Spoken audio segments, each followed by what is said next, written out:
In the last video, we discussed why we were seeing a image ref with a set client height, but then we console logged the value right after it and saw a height of 0. So as we mentioned, it's just an order of loading this stuff up. We're trying to get the height before the image has already been or has been downloaded from Unsplash. So in order to fix this, all we're going to do is reference this .image ref .current. Remember, that gives us a direct reference to that image tag, and then we're going to add an event listener to it. Now, this is not an event like in the React world. This is a very basic, very plain, very vanilla JavaScript and HTML event listener.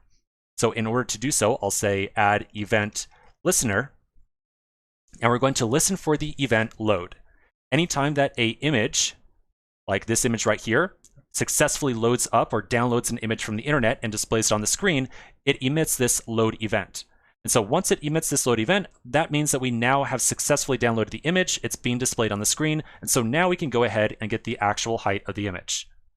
All right, so as a callback to this thing, I'm going to add on a second argument here. I'll put in a callback. We're going to call this thing this.setSpans. And then I'll define a setSpans property on my class.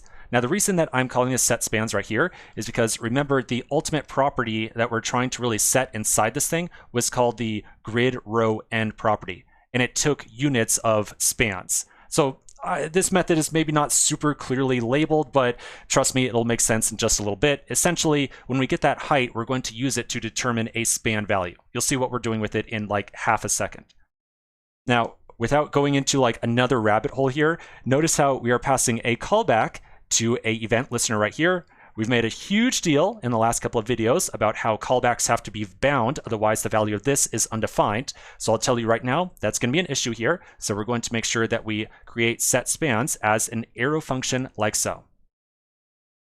So now inside of here, let's just make sure that we can get the correct height of each image. I'll do a console log this.image ref.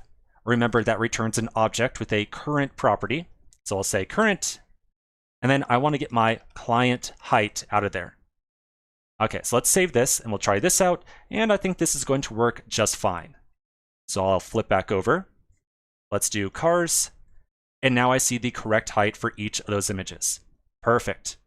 All right, so let's take another pause here. When we come back to the next section, the very last thing we have to do is calculate exactly how many grid row end units, set it on our state, and then feed that in as a style to our image tag itself. And that's it, we'll be all set. So quick pause and I'll see you in just a minute.